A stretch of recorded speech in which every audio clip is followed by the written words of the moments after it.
So I wanted to talk about Reddit, and I wanted to talk about negatives on the internet. So I think it's funny that people bring it up, not as often as you would think, but Reddit has become a platform that what used to be maybe Glassdoor, that's still around. What used to be maybe even Yelp, what used to be all these online sites.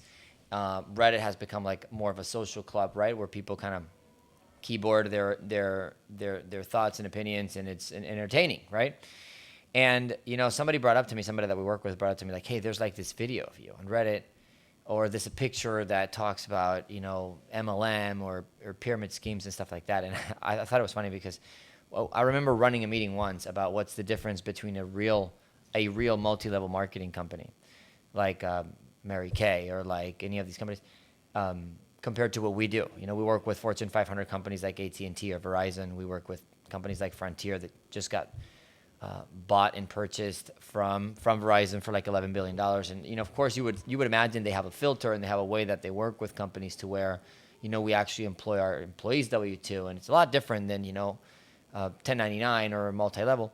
But, I guess you can find some similarities in the growth structure. I guess you can find similarities in the way we try to compensate people for their effort, performance versus their time and seniority.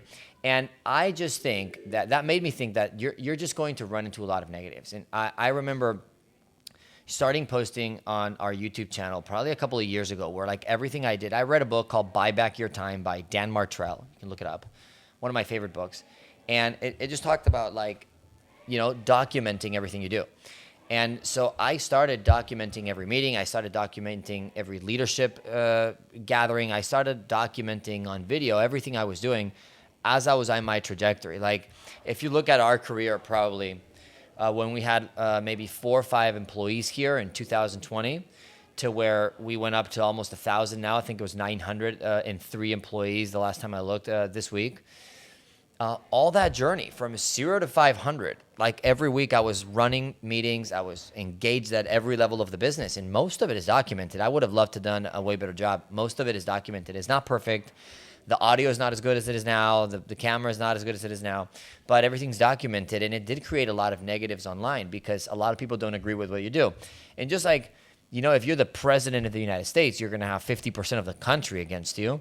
Nothing that you ever do is going to be accepted by anybody. So I think if you're somebody that's like, nobody would recognize this, nobody would admit like, hey, I seek approval. But if you're somebody that, you get very excited for somebody's approval, or that really makes you feel good, you might be a person that seeks everyone's approval, and you want to be careful with that because you're never going to get everybody's approval, which means you basically got a ticket for unhappiness right away. So I would say first, make sure you're not like nervous or have any sort of anxiety when it comes to like trying to reach people's approval and what they want from you, because that'll never happen. And if you're in a mode where you're growing, you're in some sort of maybe career that's pushing you to the next level, to something you've never done, to something maybe your family and friends haven't done or heard or seen anyone succeed in before, you're going to get negatives. You're going to go on Reddit. You're going to get the bad reviews. And I think that is normally a sign of growth. Just like when you see somebody at the gym, and you see that they keep showing up, and you see that they keep getting sore, it's typically a sign of growth. So I look at these negatives, and I remember getting a little bugged by them and a little bothered. And again, it's like a stranger that said something about me that is likely not true, or definitely far from true. But I was actually getting reinforced, and I want to tell you guys the reason why I kept doing it. And I literally recorded, I wouldn't say private conversations, but I've recorded conversations with people, sales performance, like everything that I do during the whole day at work. It's recorded and posted on YouTube. You could go find it right now on our channel if you scroll back to our first videos. And there's probably some stuff that I said that's not the most appropriate. There's probably some stuff that I said that was not the best. And there's probably stuff that I said that was wrong. The point is that I recorded and documented it, and I got so much negative. I got so many negatives, I remember one day we had some hater go crazy on Google, and like they got like a gathering together. They posted like 384 negative reviews on Google in like the same day. All like blaspheming in like, with my name on it. And it was stupid. Like that same day, Google took it down because, Google recognizes when somebody's trying to spam or whatever. But I thought it was interesting. And I remember it hurt me a little bit at the beginning. I was like, dang it, like it does affect me. Like, why are these people? But then I would go to our R&R trip. Then I would go to like a company gathering trip, and I would maybe visit other individuals, and I would get people that are in the industry, people that are trying to learn and grow and move forward in their career, and they would always tell me, Richard, man, keep recording that stuff. We love it. It helps us so much. People would know me in cities and in places that I've never been in our business because they've seen the videos. They've talked about the videos. They use these videos for training, which is what I intended it for. So this is maybe more kudos to you guys, whoever's listening, that for you guys that are listening, that for me, it actually helped keep going, because there was a lot of times that I thought, you know what? Do I need to have the negatives? I can just delete the stuff and my business would be fine. I would have to spend a little bit more time training and developing people because I don't have the recordings. Or actually, I could have kept like a private file of recordings and send it out to people versus having it all published and online. But I said, you know what? No, like a lot of people are loving it. And it's interesting how public opinion works on the internet, because think about how many times you've been to McDonald's. You never posted a great review. You never posted a 5-star review at McDonald's when you just had the perfect meal. It's normally when you have a bad experience that you post something online. So naturally, you're going to find the online space a lot more full with negatives than you're going to find it of positives. So, and how does that translate if you're like, well, Richard, nobody's going to put a bad review on me. Nobody knows me, or no, I don't run a company.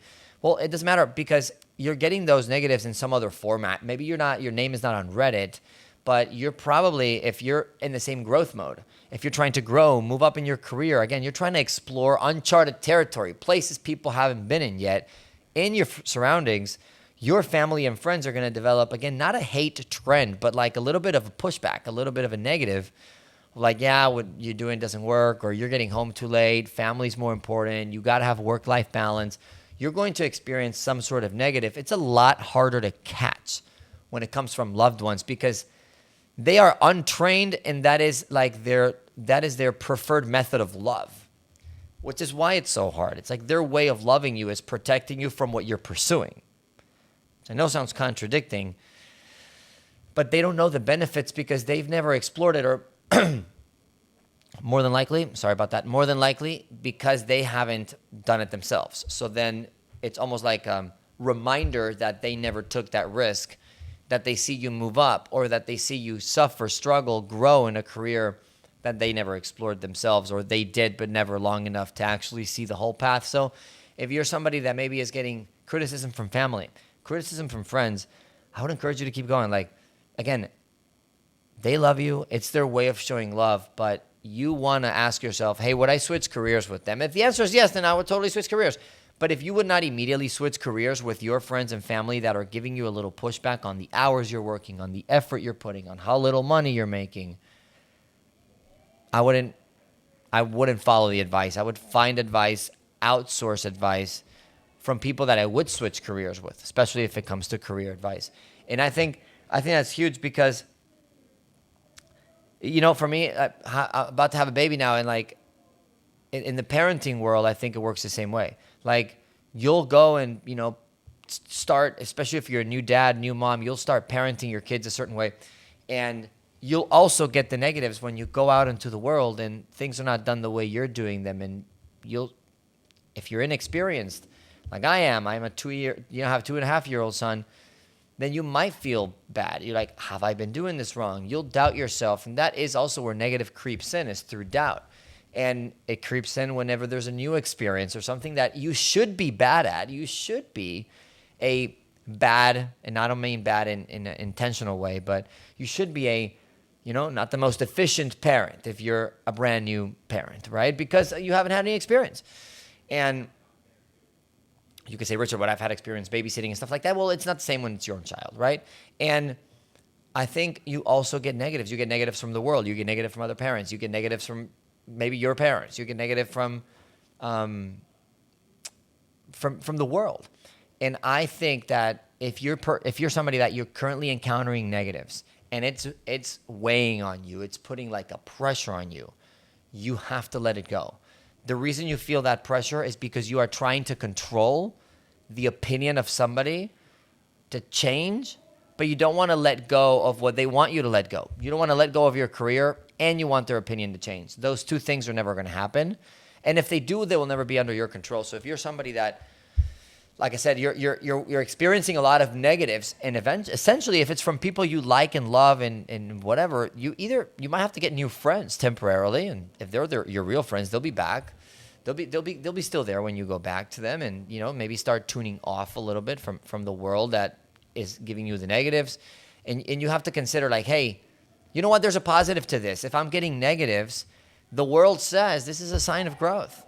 If I'm getting negatives online, it's because I'm getting positives online. If I'm getting negative from parents or from family, it's because they're seeing there is a risk, there is a potential for maximum growth.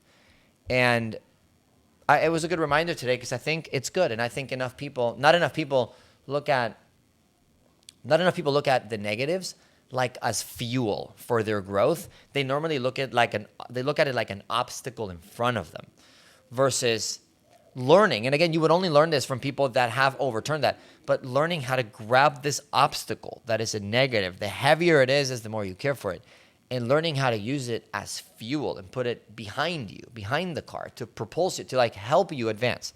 And I think it applies a lot in the business world. It applies for you if you're as a parent. It applies in your relationship. It applies at a new job. So for those of you out there, if you're bothered by outside comments, outside negatives, internet reviews, online stuff, parents, friends, family, people being maybe not the most positive towards your goals, ask yourself, would I switch careers with them? If the answer is no, I should stop listening. And also learn how to overturn the negative into a positive, because every person that became successful went through a bunch of failures, a bunch of negatives in order to get there. And that's when we see their Instagram reels. That's what you're seeing, our Instagram reels right now. You didn't see me 7 years ago. And so you got to realize that there's been a trajectory that hasn't been published that was necessary for the success to happen. So hopefully that helps. Hopefully you don't get bugged. Hopefully you drop the weight. You cannot control people's opinions. Don't try. It'll create anxiety. Learn to let it go, and we'll see you at the next one.